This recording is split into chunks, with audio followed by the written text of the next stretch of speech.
झांसी में राष्ट्रभक्त संगठन के सैकड़ों लोग आरटीओ कार्यालय का घेराव किए हैं, जहां कार्यालय के बाहर धरने पर बैठ गए और अधिकारियों से अवैध वसूली बंद किए जाने की मांग की। इस दौरान अंचल अटजरिया ने बताया कि शादियों में बजने वाले डीजे से आरटीओ विभाग के कर्मचारी और दलाल अवैध वसूली करते हैं। जो पैसा नहीं देता है उसका चालान कर उसे सीज कर दिया जाता है।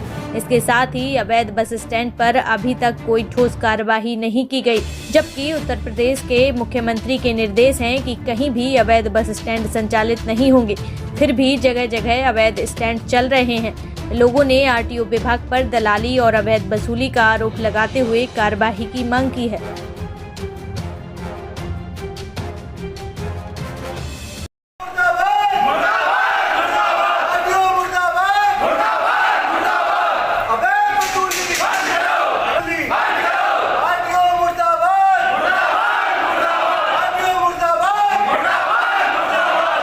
देखिए क्या है, हमारे मुख्यमंत्री जी कह रहे हैं कि किसी भी जगह पे अवैध स्टैंड नहीं चलेंगे।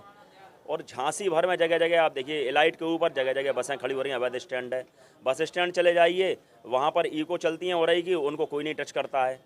इसी तरह से मैजिकें खड़ी हुई हैं, अवैध स्टैंड चल रहा है, उनको कोई टच नहीं करता है। आप यहाँ से आगे चले जाइए, मेडिकल बाईपास तिराहे पर 2000 ट्रक खड़े होते हैं अवैध रूप से, उनको कोई टच नहीं करता है। लेकिन आज हिंदू समाज की शादियां आती हैं तो शादियों में जो डीजे लगते हैं, डीजे शादियां नहीं होने दे रहे, उन डीजे वालों को पकड़ के उनको बंद कर रहे हैं।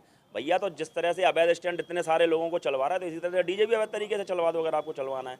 और अगर कुछ है आपको तो इनका सॉल्यूशन करो। जब तक ये सॉल्यूशन नहीं होगा, जब तक ये सारे के सारे लोग यहाँ पर बैठे हुए हैं, यहीं पर बैठे रहेंगे। इनका सॉल्यूशन चाहिए, क्योंकि गरीब लोग हैं, ये 10, 12, 15 हज़ार रुपये महीने का कमाते हैं, 10,000 रुपये का। और इनका पीटीओ है, एक दीपक सिंह, एक सुरेंद्र अग्रवाल है। वो जाते हैं, अगर किसी डीजे को पकड़ते हैं तो कहते हैं 10,000 रुपये दो, तो 20,000 से डिमांड शुरू करते, और 10,000 जिसने दे दिए वो डीजे सीज नहीं होगा, जिसने 10,000 नहीं दिए वो डीजे सीज होगा। इसी तरह से 1-2 लोगों को इनने एजेंट बना रखा है, उन एजेंटों को अपनों को पहले बुला के बैठा लेते हैं। और उस पर जो इनके आदमी चलते हैं गाड़ियों के ऊपर, जो ड्राइवर हैं, वो कहते हैं कि उन लोगों से संपर्क कर लो आप, तो आपका डीजे नहीं पकड़ा जाएगा। ये जो तरीका है, ये तरीका गलत है, और इसको हम किसी भी हालत में राष्ट्रभक्त संगठन नहीं चलने देगा। पहले भी हमने आके समझाया था तो उन्होंने कहा था नहीं ऐसा कुछ नहीं होगा। आप कभी भी जाकर के बना लीजिए वीडियो, कितने सारे ओवरलोड ट्रक चल रहे हैं, कितने ओवरलोड ट्रक खड़े होते हैं। सिर्फ वसूली के अलावा कोई काम नहीं है इनका। और इस कार्यालय के अंदर एक कर्मचारी पर 5-5 कर्मचारी अवैध रूप से लगे हुए हैं, उनके ऊपर किसी का कोई ध्यान नहीं है। लेकिन गरीब जनता को परेशान करेंगे, गरीबों की शादियां नहीं होने देंगे, गरीबों का कोई काम नहीं होने देंगे। खड़े हो जाएंगे, मोटरसाइकिलें सीज करेंगे, कारों के चालान करेंगे। लेकिन जो लोग 5-10 हज़ार रुपये महीने देने लगेंगे, उनके ऊपर कोई कार्रवाई नहीं होगी। ये निश्चित रूप से बहुत शोभनीय है और सोचनीय विषय है। हम आना नहीं चाहते थे, लेकिन मजबूरी में हमको आना लगा, और इसको हम बंद करा करके रहेंगे, चाहे कुछ भी हो जाए।